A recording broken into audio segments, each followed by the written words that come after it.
segala pujian kita. Kita akan membawa persembahan kita, Bapak Ibu. Yang sebelumnya mari kita bersatu di dalam doa.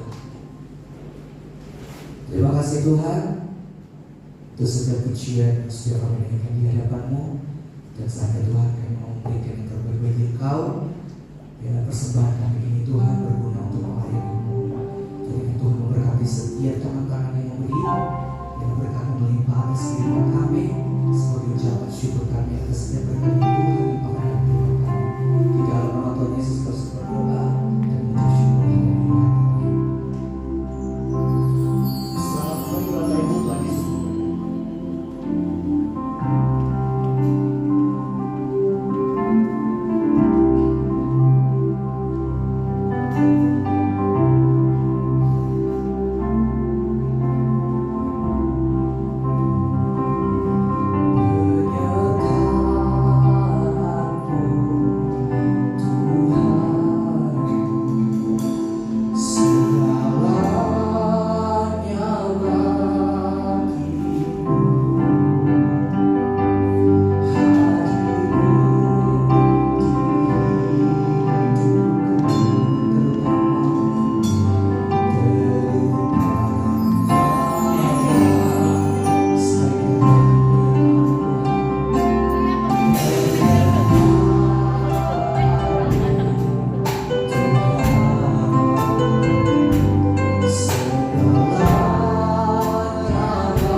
kami datang berbakti pada sore hari ini semua karena anugerah-Mu. Oleh sebab itu Tuhan, biar setiap pujian penyembahan yang sudah kami naikkan itu boleh menyenangkan hati-Mu. Terlebih Tuhan, kalau sebentar kami akan bersama-sama belajar akan kebenaran firman-Mu, kiranya urapan-Mu Tuhan turun atas setiap kami, sehingga setiap benih firman yang akan ditaburkan itu adalah firman yang mendidik, yang mengajar, bahkan memberkati setiap kami, sehingga melalui kebenaran firman-Mu Tuhan, hidup kami boleh semakin hari boleh semakin disempurnakan serupa dengan Engkau, sehingga melalui kehidupan kami nama Tuhan ditinggikan dan dimuliakan. Di dalam nama Yesus yang siap mendengarkan firman Tuhan, mari sama-sama katakan amin. Silakan duduk.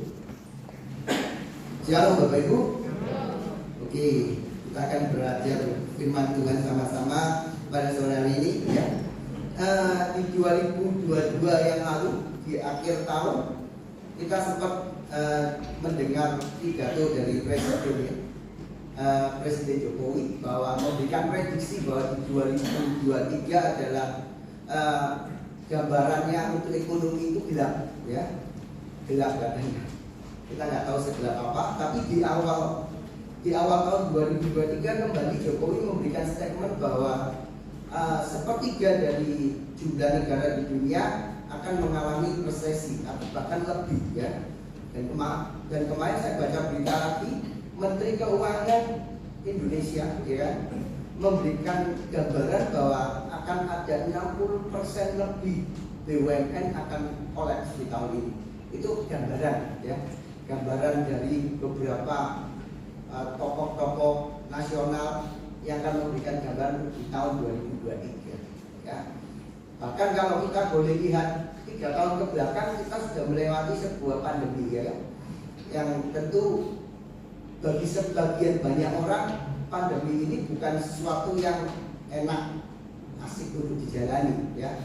Bagi sebagian banyak orang 3 tahun perjalanan pandemi itu suatu hal yang memberikan tekanan, tantangan, ya, pencobaan. Ini gencatan luar biasa bagi banyak orang, ya. Jadi nanti bulan depan kita akan merayakan COVID, ulang tahun COVID, ya, ketiga tahunnya, tapi tidak perlu dirayakan karena itu sesuatu yang nggak perlu dirayakan.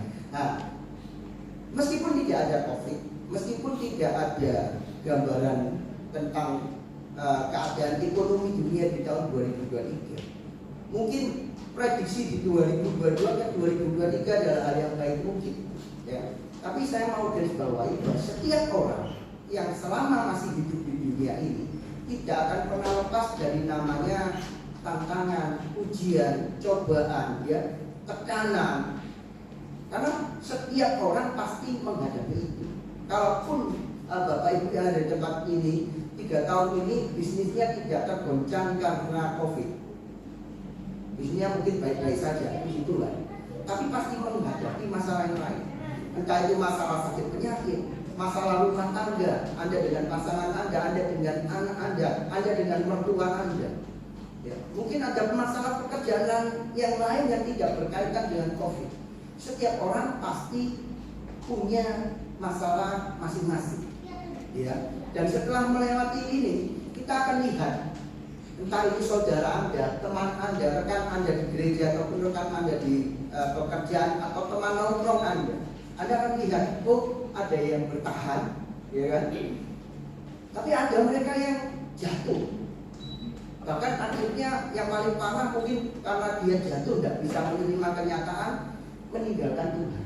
Tapi setelah Tuhan-Tuhanan, ikut Tuhan, ternyata hidupku nggak tambah baik. Ternyata hidupku hancur, Tuhan tidak berbuat apa-apa. Mungkin, ya. Karena dalam menghadapi setiap masalah dan kehidupan ini akan muncul 2 hasil. Mereka dapat menjalani, bahkan akhirnya naik kelas dalam kehidupannya, atau mereka yang tidak bisa menjalani akhirnya terhilang, mengutuki Tuhan, meninggalkan Tuhan, ya.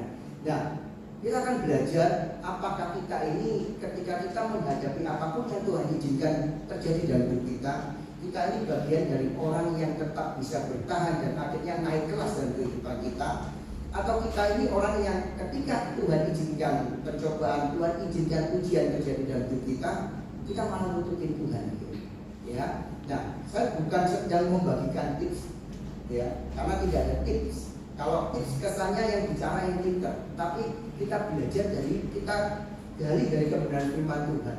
Firman Tuhan ngomong apa sih? Apakah firman Tuhan itu berjanji bahwa ketika itu Tuhan semua akan smooth, tidak ada badai, tidak ada cobaan, semua jalan mulus, tidak ada lubang, tidak ada kerikil, tidak ada batu.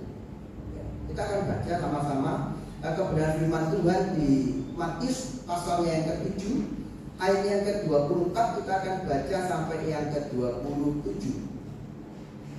Matius 24 ya. Matius 7 ayat yang ke-24 sampai yang ke-27. Kita akan baca sama-sama, cuma beberapa ayat ya. 1, 2, 3. Setiap orang yang mendengar perkataanku ini dan melakukannya, ia sama dengan orang yang bijaksana yang mendirikan rumahnya di atas batu. Kemudian turunlah hujan dan datanglah banjir. Lalu angin melanda rumah itu, tetapi rumah itu tidak roboh, sebab didirikan di atas batu. Tetapi setiap orang yang mendengar perkataanku ini dan tidak melakukannya, ia sama dengan orang yang bodoh, yang mendirikan rumahnya di atas pasir. Kemudian turunlah hujan dan datanglah banjir, lalu angin melanda rumah itu, sehingga rubuhlah rumah itu dan hebatlah kerusakannya. Amin. Demikian firman Tuhan.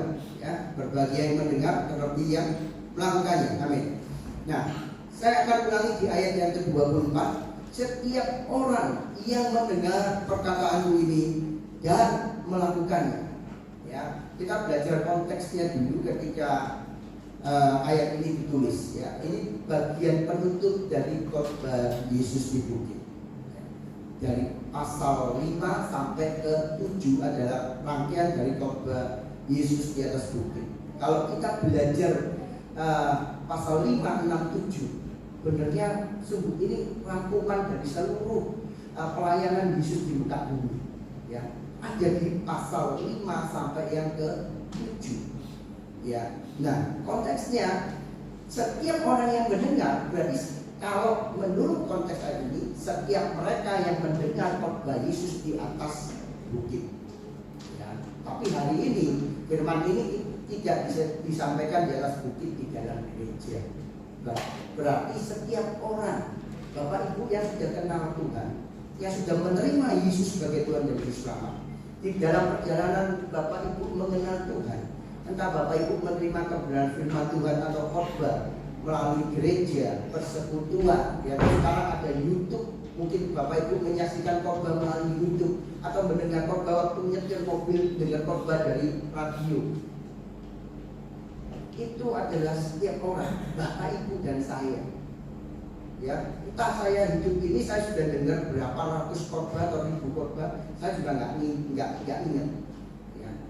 Nah, setiap orang, saya, Bapak Ibu semua yang hadir di tempat ini, yang mendengar perkataanku, ya, kita akan belajar satu persatu ya. Kata mendengar, ya, karena kata mendengar, setiap orang di tempat ini, saya pastikan sedang mendengarkan, saya sedang berkata-kata di atas mimbar. Ya, tapi kalau ada Bapak Cigen di depan tuh, lagi lewat, nggak tahu masih ada nggak? Bapak Cigen kan lagunya khas ya. Bapak Ibu otomatis juga mendengar Bapak Cigen sedang lewat. Ketika saya sedang berkhotbah, Bapak Ibu dengar belakang Bapak Ibu sedang ngerasani Bapak Ibu dengar, itu kata mendengar. Ya, dari bahasa aslinya kata mendengar mempunyai tiga arti yang utama. Arti yang pertama ya mendengar. Ya. Arti yang kedua itu memperhatikan. Arti yang ketiga itu memahami atau mengerti. Nah, untuk mengerti arti kata dari mendengar, saya kasih contoh sebuah peristiwa di pasar. Satu kali ada seorang ibu sedang membeli telur. Ya, dia membeli telur karena di pasar itu pedagang telur berjejer. Dia datang ke salah satu pedagang. Dia tanya, "Bu, sekilo berapa?" Ibu yang jual telur ngomong, "Oh, 25.000, Bu." Nah, dia juga dengar ternyata. Yang sebelah ada seorang ibu juga tanya kepada pedagang yang satunya, "Berapa telurnya?" 50.000. Oh, dia dengar toh. nggak mungkin nggak dengar karena sebelahan. Ini arti kata mendengar yang pertama. Ya, ketika saya tanya, Bu, berapa sih kilo 25? Saya juga dengar sebelah 50. Dengar ya. Nggak mungkin tuh nggak dengar. Karena kita di tempat yang tidak berjauhan. Nah, arti kata yang kedua memperhatikan. Nah, ibu yang tadi yang tanya, loh, kok 50.000? Dia langsung tanya, loh Bu, kok mahal, kok 50.000? Karena ibu ini juga bingung, telur ini 25, kenapa itu 50.000? Dia mulai memalingkan wajahnya, dia mau perhatikan ibu itu. Kenapa sih kok mahal? Ibu itu menjelaskan, beda Bu, yang di sana itu telur biasa, ini telur organik. Menu apa? Untuk ayamnya perlakuan khusus, makanannya khusus, segalanya khusus. Makanya telurnya organik, harganya 50.000. Oh, dia jadi paham. Setelah dia memperhatikan, bukan cuma mendengar, dia mulai paham. Oh, kenapa kok harganya 50.000? Ya, itu memperhatikan. Terus tanya lagi ibunya yang satu ini. Oh gitu. Nah terus kenapa kok mahal 50.000? Ya kan? Ya itu 25 sama-sama loh kelihatan telur. Tahu dari mana saya kalau ini organik? Dia mulai memberikan perhatian lebih supaya dia dapat pengertian tentang telur organik. Dia sudah berpindah ke pedagang satunya. Pedagang ini menjelaskan kalau ibu makan ini kandungan gizinya lebih tinggi, bla bla bla bla bla, nanti badanmu sehat. Ini arti kata sampai mengerti atau memahami. Oh, ibu yang tadi tanya telur 25.000, dia jadi mengerti kenapa telur organik ini harganya 50.000. Dia jadi memahami, bahkan sampai tahap mengerti kenapa sampai 50.000. Nah, sebagian besar banyak orang Kristen ketika datang ke rumah Tuhan atau kemanapun ketika dia mendengarkan firman Tuhan sampai batas pengertian mendengar. Kita gagal tahap akhirnya sampai mengerti. Kenapa? Ya karena cuma mendengar.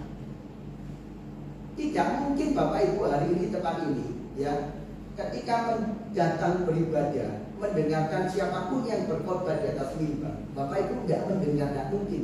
Kecuali Bapak Ibu pakai headset yang paling mahal sampai mahalik memang benar-benar tegak. Tapi tidak ada yang pakai headset kan Bapak Ibu. Jadi pasti mendengar, tapi belum tentu 100% yang datang. Bukan dengan mengerti apa yang disampaikan oleh hamba Tuhan yang sedang berkhotbah.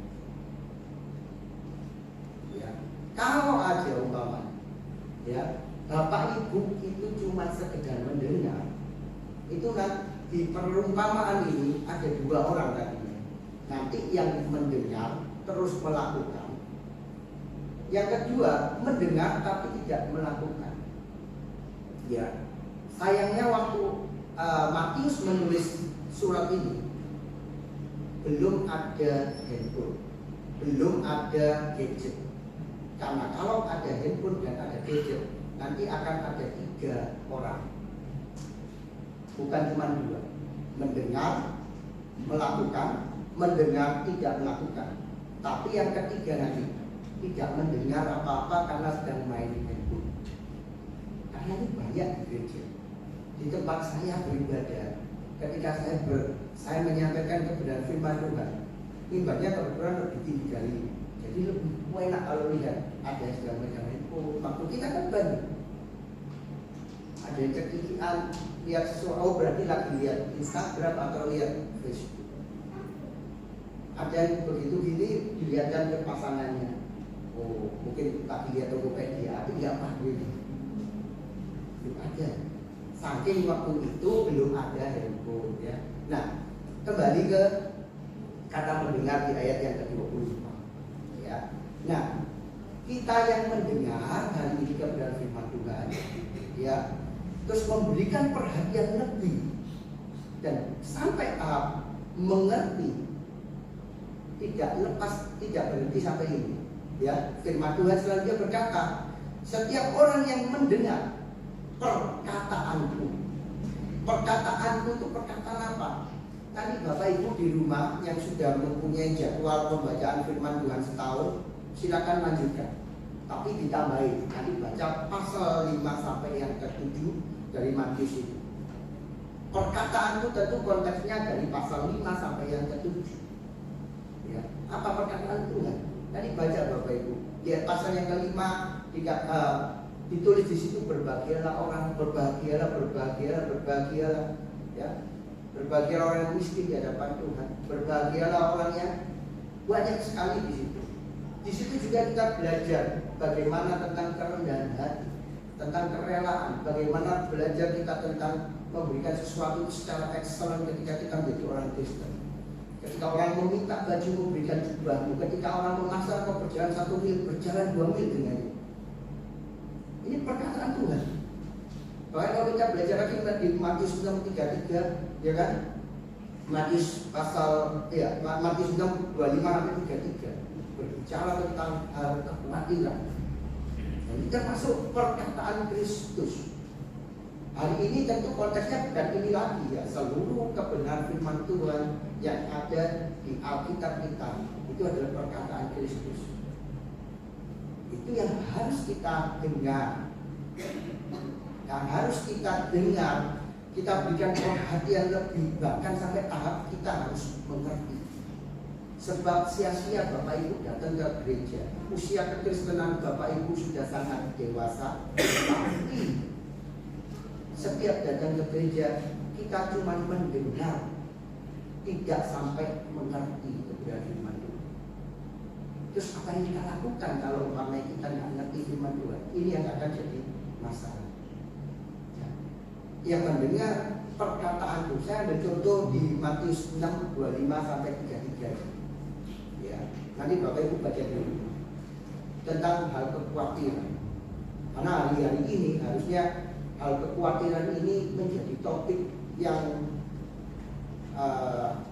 favorit buat banyak orang Kristen. Ya, tiap kali saya buka WhatsApp saya tiap pagi itu isinya apa ya? Pesan yang dikirim sekaligus berapa ya? Isinya tentang penawaran perumahan semua, rumah-rumah dijual dan kebanyakan turun harga. Yang dulunya umpamanya ya 4M sekarang dijual 2,5M, saya bingung kok bisa turun banyak banget. Kenapa? Orang sampai rela memotong miliaran untuk nilai rumahnya. Ya karena lagi beli. Ya kan? Begitu banyak rumah yang harusnya dulunya nilainya itu sudah tak kebeli, sekarang bisa kebeli. Kenapa? Dijual udah gak bisa, gak ada yang beli.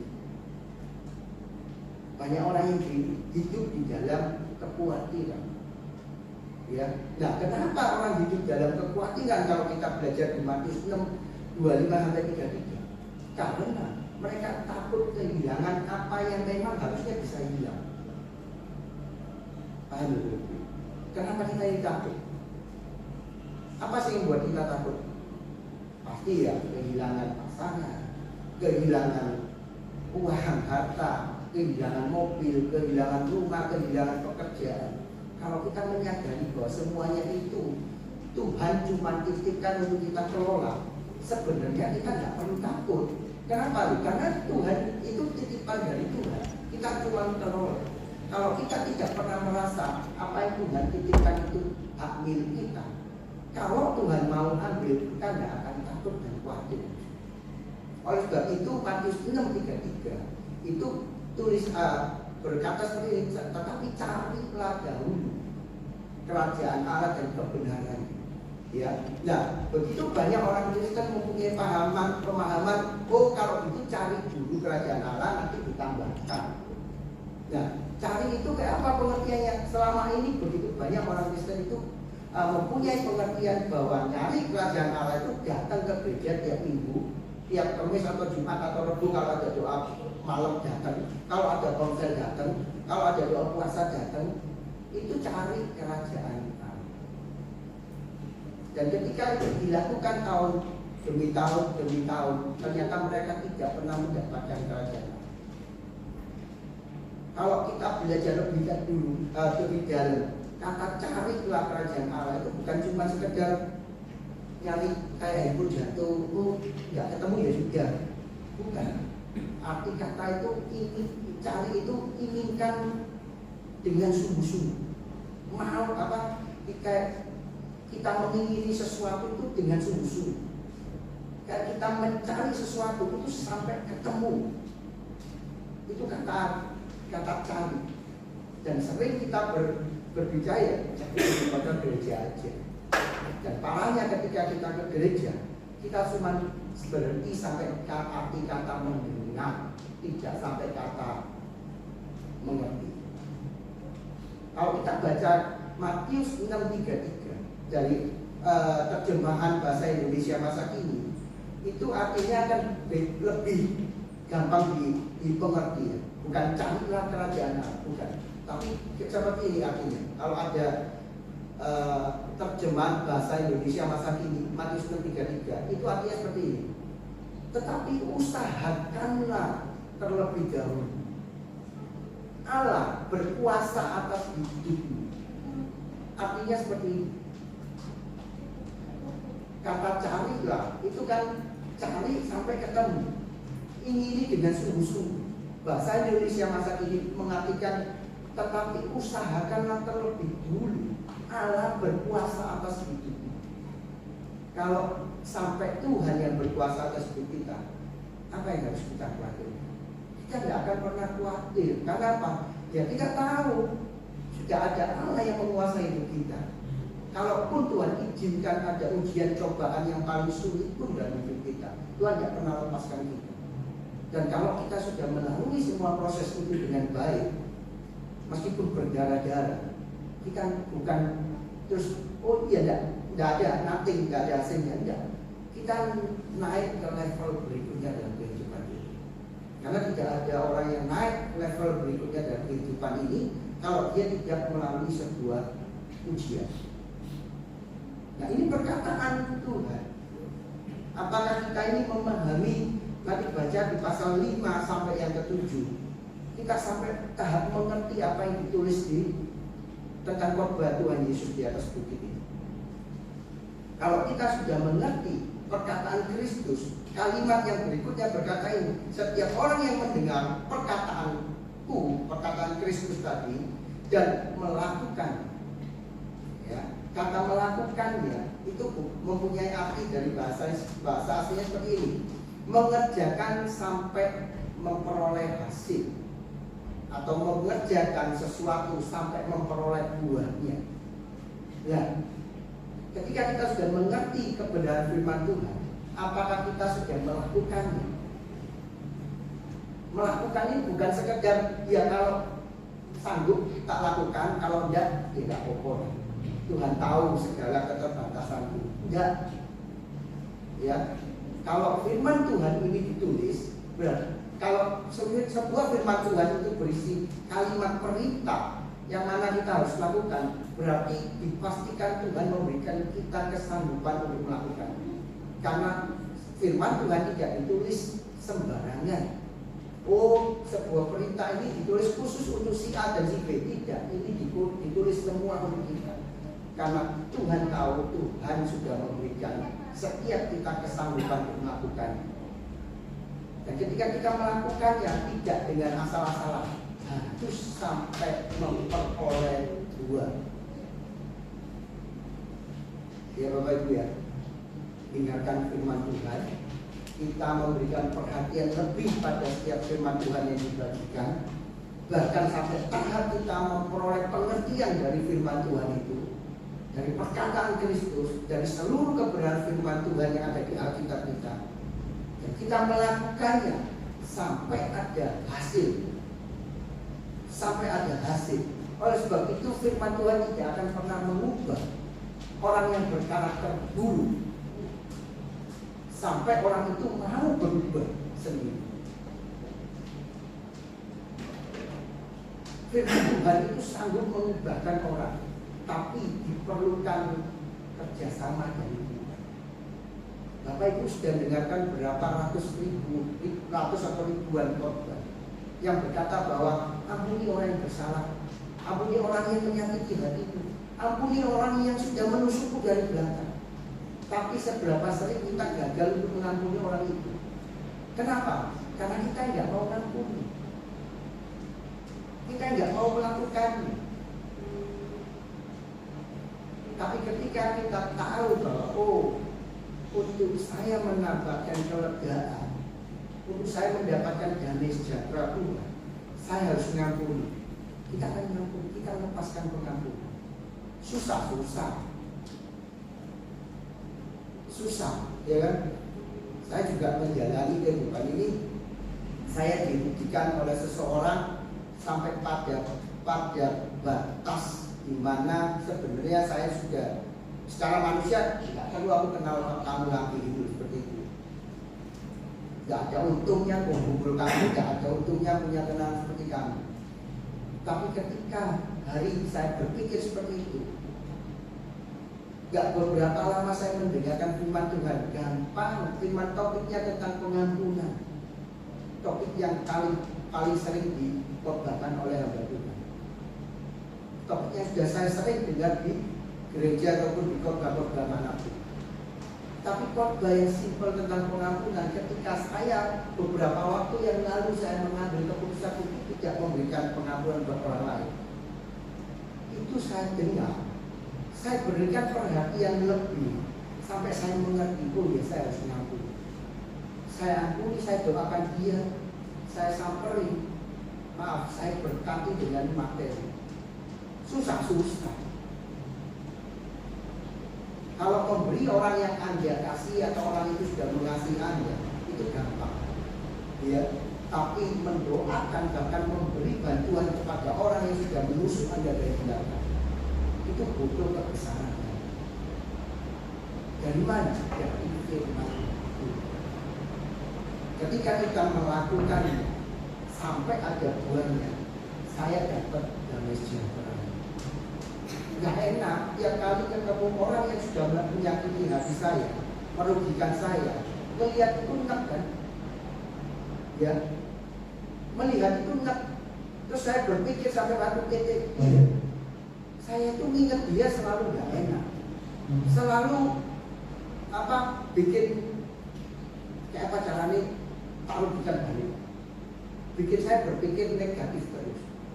Terus saya berpikir, apakah dalam sehari orang tersebut memikirkan saya enggak sih? Satu detik itu belum tentu. Ya kok kenapa saya meluangkan waktu jauh lebih banyak untuk memikirkan dia? Oleh sebab itu ketika saya lepaskan pengampunan, saya berkati dia, saya doakan dia. Damai sejahtera Tuhan mengalir demikian luar biasa. Ada buahnya ketika saya sudah melakukan. Bapak Ibu, hari ini dengar kebenaran firman Tuhan, dengar, berikan perhatian sampai Bapak Ibu mengerti dan melakukan sampai ada buahnya. Ya, nah firman Tuhan berikutnya berkata seperti ini. Ia sama dengan orang yang bijaksana. Kembali di Matius 7 ayat yang ke-24. Setiap orang yang mendengar, ya, mendengar itu mendengar, memberikan perhatian sampai mengerti setiap perkataan firman Tuhan dan melakukannya sampai mempunyai hasil berbuah, ia sama dengan orang yang bijaksana. Ya, Alkitab bahasa Indonesia memberikan arti yang sangat sopan untuk kata bijaksana. Ya, karena bahasa aslinya kata bijaksana itu mempunyai arti berpikiran waras.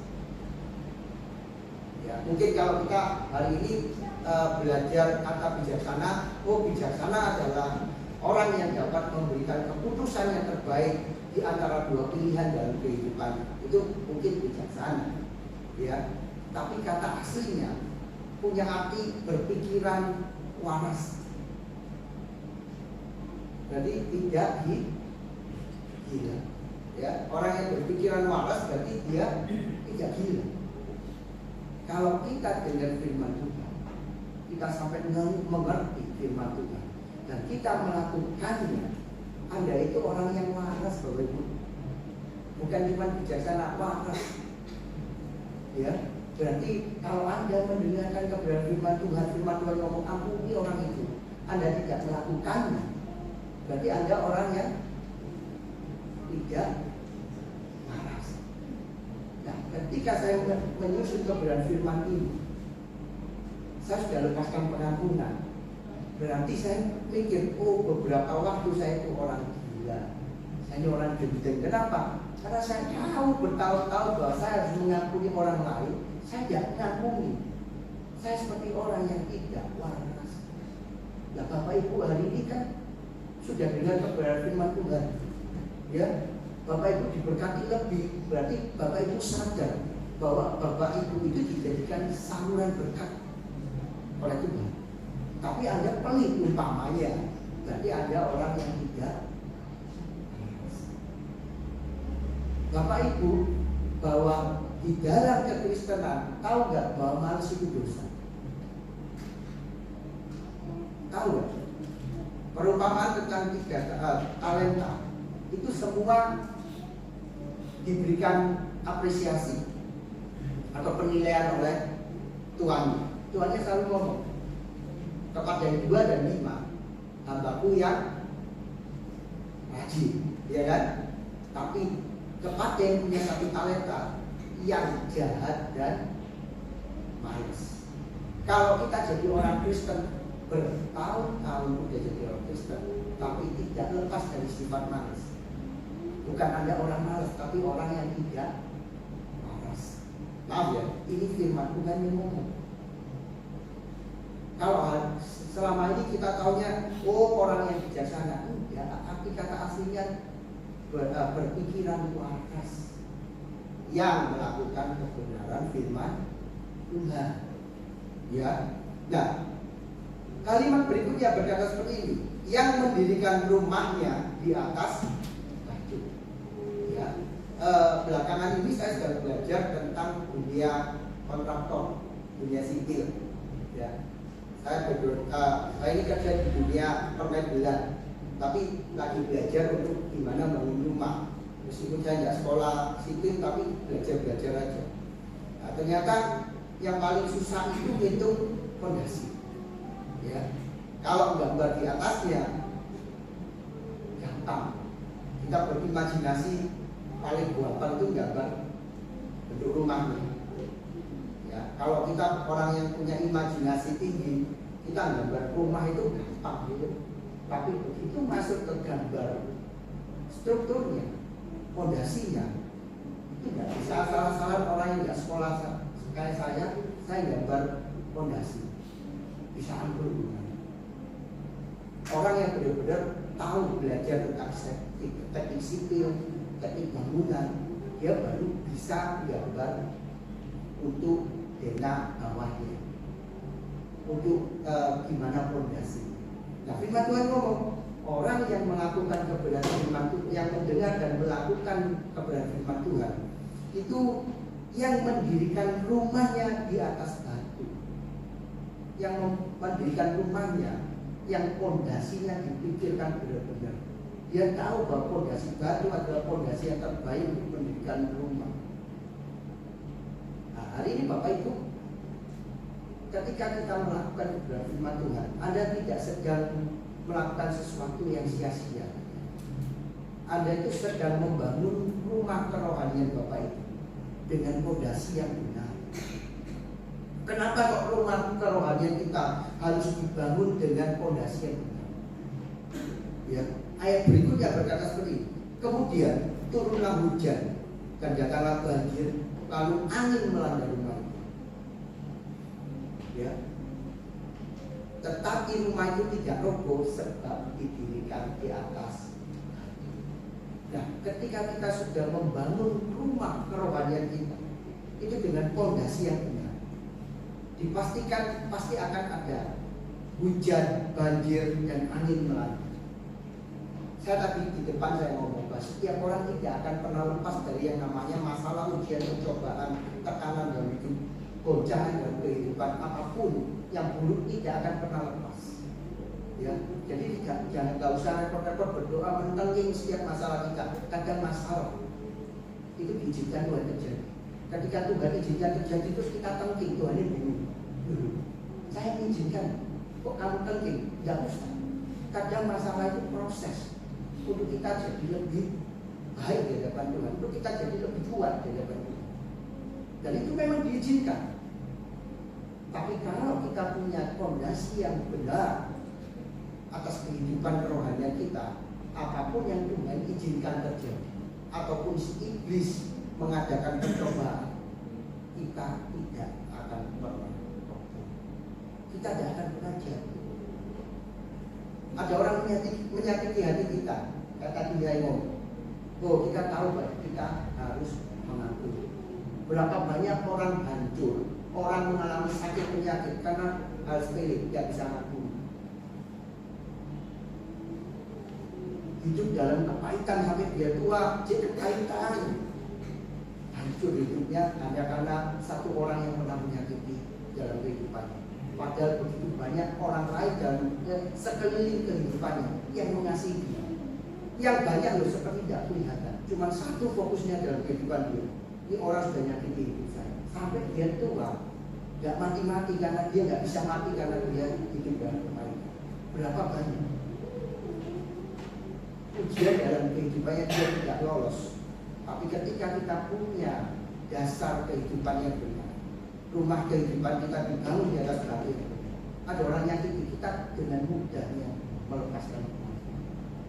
Dengan mudahnya kita bisa memberi buat orang yang perlu dalam kehidupan kita. Karena kita paham, oh kita ini cuma bendaharanya Tuhan. Kita diciptakan bukan jadi gentong, jadi saluran. Ketika kita mempunyai dasar yang benar dengan melakukan kebenaran firman Tuhan, hujan, badai, masalah apapun dalam hidup kita, bukan saya ngomong tantang masalah itu tidak usah ditantang, masalah pasti akan ada.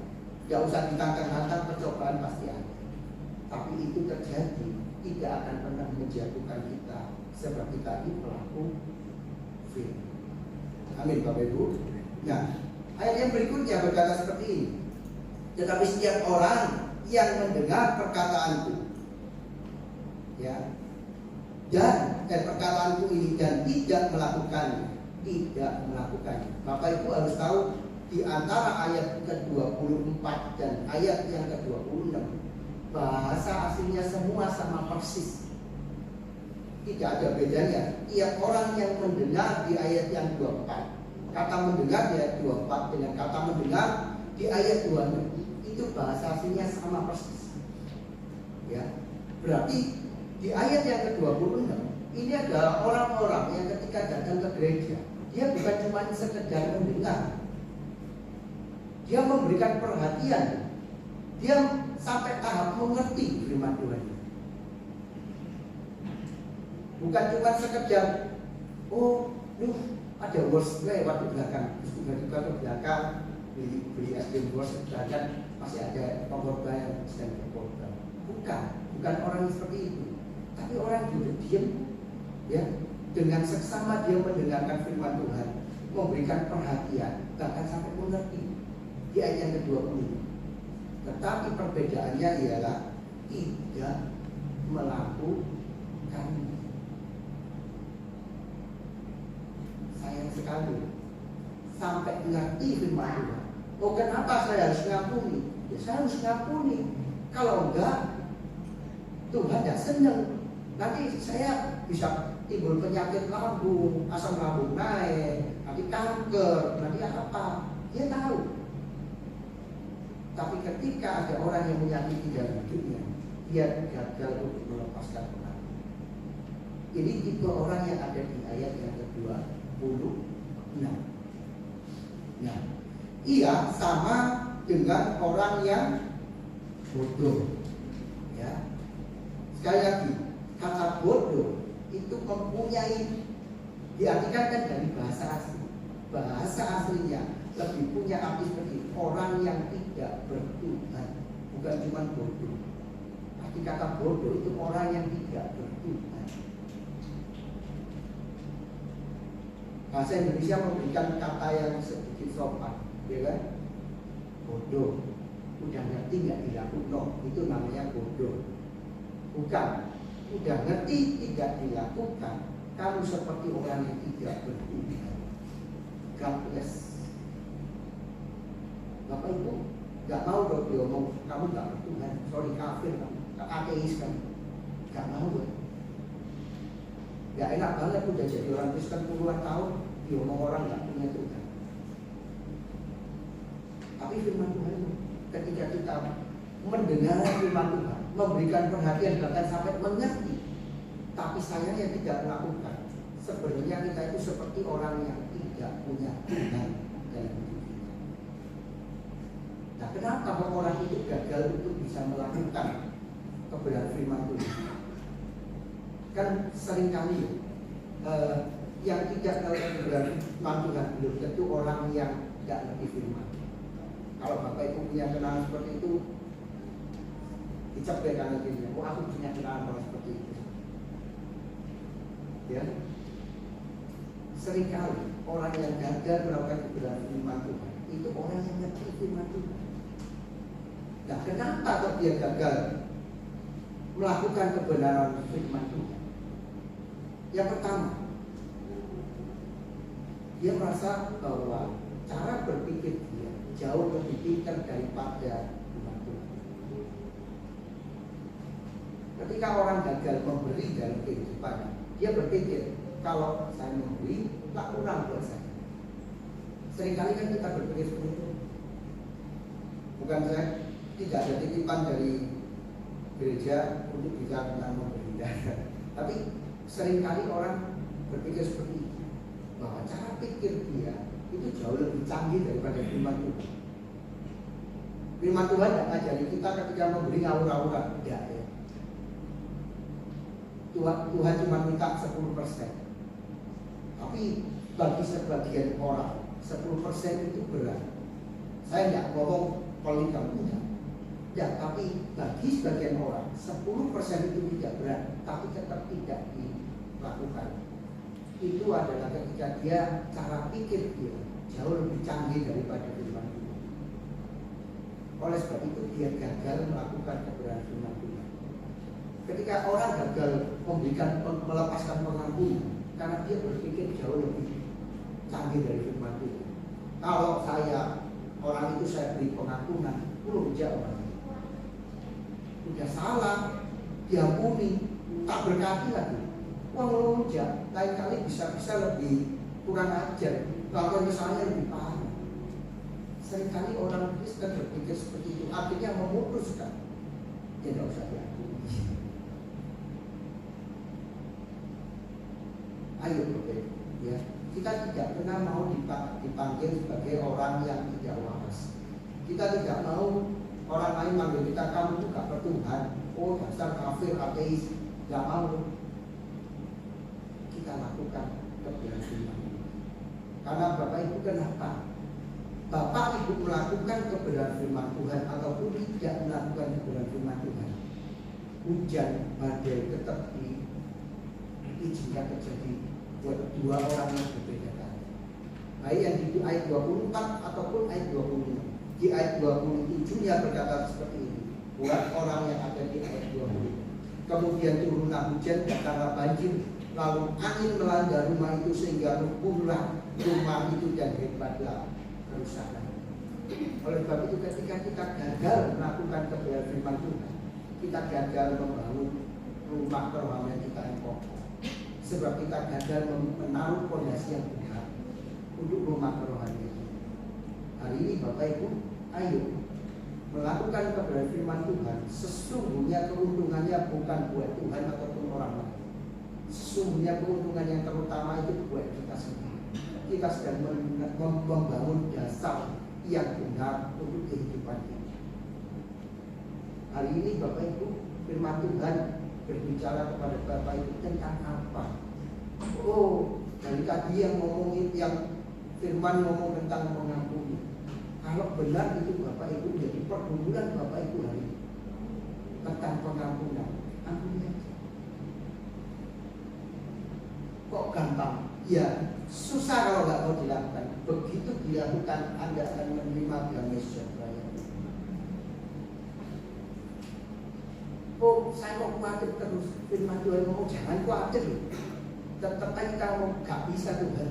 Kita jauh lebih pintar dari Tuhan. Gimana gak khawatir Tuhan? Bisnis ini tak bangun bertahun-tahun, ternyata kena COVID ambruk, hancur. Kadang Tuhan itu kalau mau memberikan sesuatu dalam hidup kita, karena tangan kita selalu memberikan sesuatu yang lama gak mau kita lepaskan, Tuhan gak bisa memberikan. Ketika kita berani lepaskan, tangan kita udah terbuka, Tuhan baru bisa curakan yang lain. Hari ini Bapak Ibu, firman Tuhan khusus berbicara buat Bapak Ibu tentang apa? Tentang memberikan, tentang melepaskan pengampunan, tentang jangan khawatirkan. Bagaimana kita berbicara tentang kerendahan hati mungkin, bagaimana berbicara tentang kesatuan gereja mungkin, berbicara tentang revival mungkin, banyak hal. Hari ini tinggal dua pilihan yang harus kita pilih. Kita melakukan kebenaran firman Tuhan atau kita sekedar ya kita coba nggak bisa juga. Setiap kita akan mengalami badai hujan dan banjir. Ada percobaan, ada ujian, ada tantangan. Ya, tapi ketika itu Tuhan izinkan terjadi, kita dipastikan tidak akan pernah roboh kalau kita menjadi pelaku firman. Saya Bapak Ibu bangkit berdiri, biar kita boleh masuk ke depan.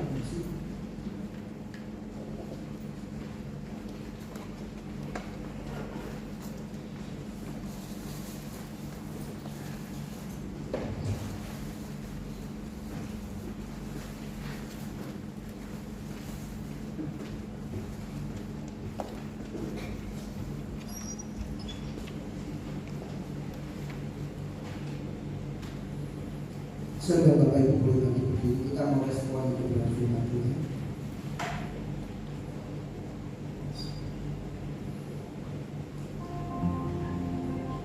Kita naikkan satu kemuliaan.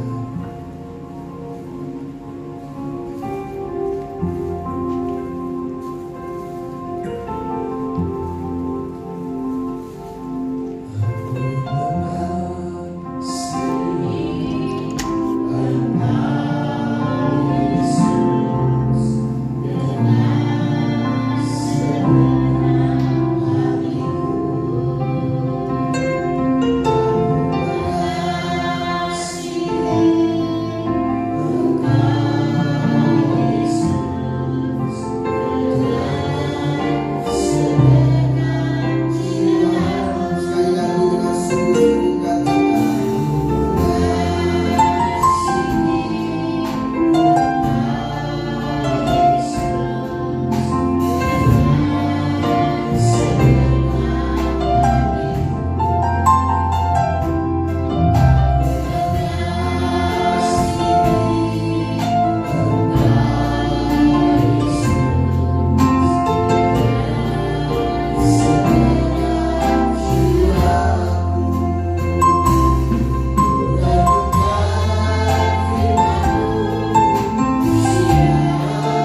Tuhan izinkan terjadi dalam hidup kita bukan membuat kita hancur ataupun roboh, tapi malah membuat kita semakin hari semakin kuat di hadapan Tuhan. Tuhan Yesus, terima kasih buat kebenaran firman-Mu sore hari ini. Biar setiap kami Tuhan yang hari ini boleh sama-sama mendengar kebenaran firman Tuhan, kami mau melakukan semua apa yang sudah kami dengar selama kehidupan kami mengiring Tuhan. Setiap kebenaran firman Tuhan yang sudah kami dengar sejak kami dibaptis terima Tuhan, Tuhan Roh Kudus hari ini memampukan kami untuk menjadi pelaku firman, sehingga ketika kami melakukan kebenaran firman-Mu dalam setiap kehidupan kami menjadi orang-orang yang kuat di hadapan Tuhan. Apapun yang Tuhan izinkan terjadi tidak membuat kami roboh, tapi kami menjadi orang yang semakin kuat di hadapan Tuhan. Terima kasih Tuhan, terima kasih buat setiap benih firman yang sudah ditaburkan, dan itu tertanam dalam kehidupan kami, dalam hati kami, dan bertumbuh-tumbuh dan berbuah-buah lebat demi kemuliaan nama Tuhan. Terima kasih Tuhan. Puji hormat kemuliaan hanya bagi nama Tuhan. Di dalam nama Yesus kami berdoa. Haleluya. Amin. Tuhan Yesus berkati. Setelah kembali Bapak Ibu, kita akan masuk di dalam perjamuan kudus sesuai kepada Ibu.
Tubuh dan darah sanggup mengubah hidup kami, Tuhan. Sebab itu kami menghargai akan pengorbanan Tuhan.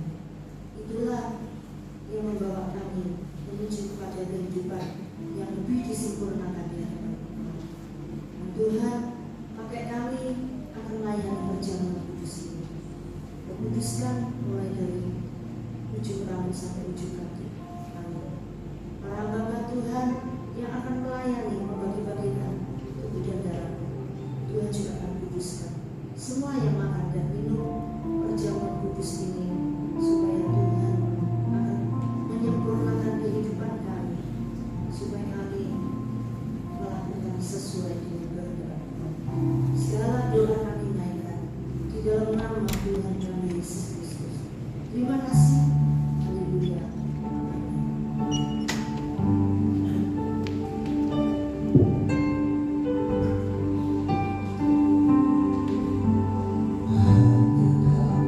Tuhan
mengucapkan syukur terima kasih. Kalau pada bulan ini Tuhan sudah menyediakan tubuh darah Tuhan untuk kami jemaat di tempat ini makan dan minum. Ini semua akan mengingatkan pengorbanan di kayu salib. Sebab itu supaya kami senantiasa bahwa Tuhan berkorban adalah untuk kami. Dan kami harus mengasihi Tuhan. Sebab itu Tuhan, seperti firman Tuhan yang sudah disampaikan oleh hambamu, kalau kami harus melakukan seperti yang Tuhan katakan, mendirikan rumah di atas batu. Batu adalah Kristus sendiri, sehingga kami boleh menjadi kuat dan menghadapi apapun juga Tuhan, banjir, angin ribut, dan segala macam kesulitan apapun Tuhan. Kami bisa menghadapi semuanya itu karena kami membawa Tuhan dalam hidup kami. Dan seperti yang disampaikan, supaya kami mau melakukan dan melakukan, bukan hanya mendengar saja, tetapi harus melakukan. Sesulit apapun juga Tuhan, karena itu adalah perintah Tuhan. Tuhan yang merintahkan kami supaya kami juga menaati itu Tuhan. Supaya kami mulai saat ini juga Tuhan, kami mau belajar seperti yang Tuhan perintahkan. Terima kasih Tuhan, firman Tuhan amat indah untuk mengajarkan kami sekalian Tuhan. Jikalau kami terus melakukan seperti yang orang yang kedua Tuhan, maka kami akan menjadi orang yang bodoh. Kami tidak mengerti firman-Mu. Sebab itu Tuhan, biar Tuhan akan memberikan kekuatan.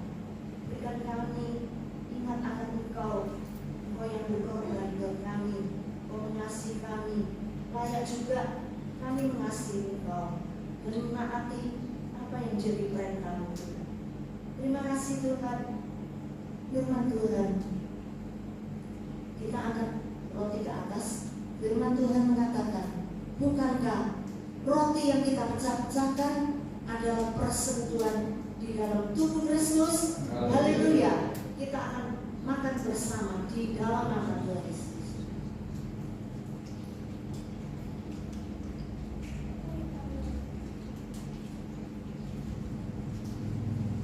Kita juga angkat salam ke atas dan firman Tuhan juga mengatakan, bukankah salam pengucapan syukur yang atasnya kita ucapkan syukur adalah persekutuan di dalam darah Kristus? Haleluya. Kita akan minum bersama di dalam nama Tuhan Yesus.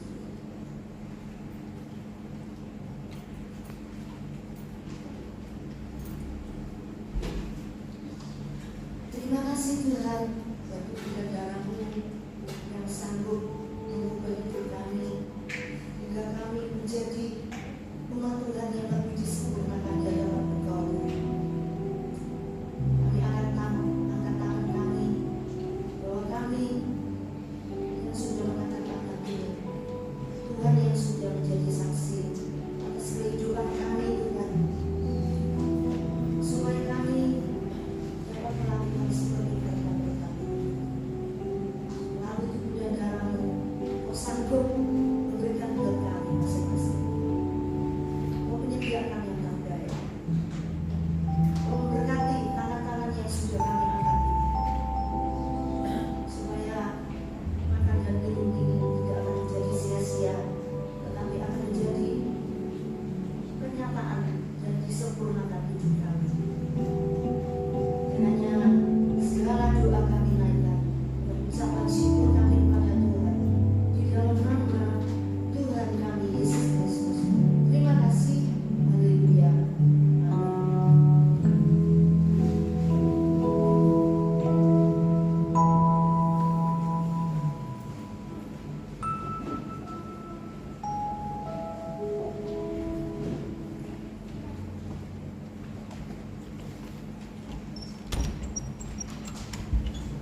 Baik Bapak Ibu, kita akan mendengarkan pengumuman sepekan ini.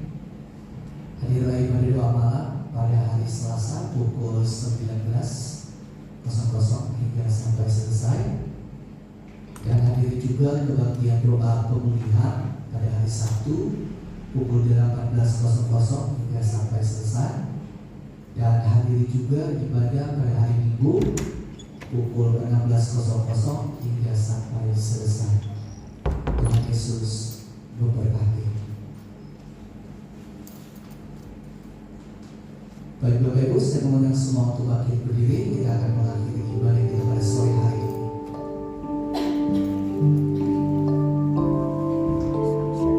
Satu-satunya yang mengandalkan,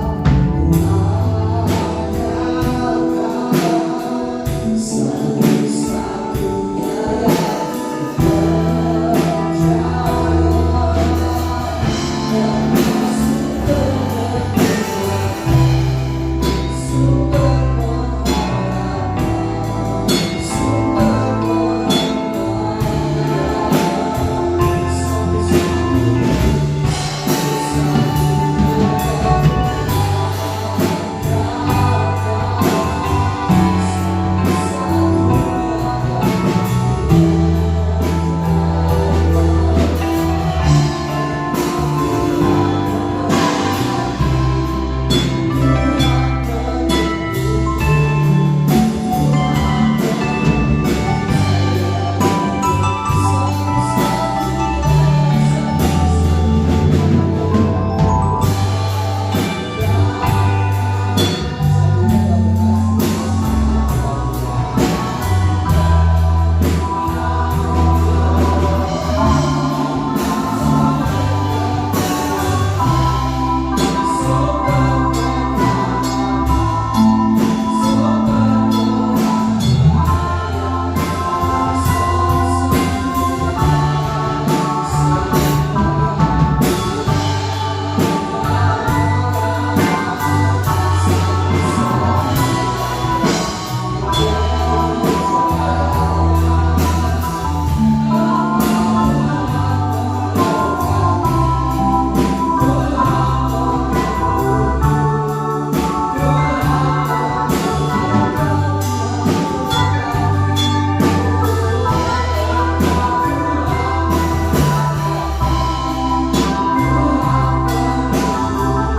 sesuai dengan kehendak itu. Itu yang Tuhan minta. Terima kasih Tuhan buat firman Tuhan malam hari ini. Terima kasih buat tubuh dan darah-Mu yang sudah kami makan dan minum bersama-sama jemaat sekalian. Kiranya itu akan menjadikan kami suatu kekuatan dalam hidup ini, sehingga kami tidak mengalami kelemahan, tetapi kami tetap semangat di dalam Tuhan. Tuhan menyertai kami sekalian. Berkati mereka Tuhan, para jemaat yang sudah datang, supaya mereka berkati dalam rumah tangganya, usaha pekerjaannya, apa yang menjadi kekurangan mereka masing-masing. Kiranya Tuhan menyediakan dan memberkati. Berkati para hamba Tuhan yang melayani malam hari ini. Dan yang WL, singer, pemain musik, pemandu multimedia, juga Tuhan khususnya yang menyampaikan firman Tuhan, Bapak Budi Raharjo, kiranya Tuhan memberkati beliau Tuhan. Pakai beliau di bertambah-tambah, buat pelayanannya, kemanapun beliau melayani Tuhan, supaya Tuhan akan menambahi hikmat dan hikmat yang berbeda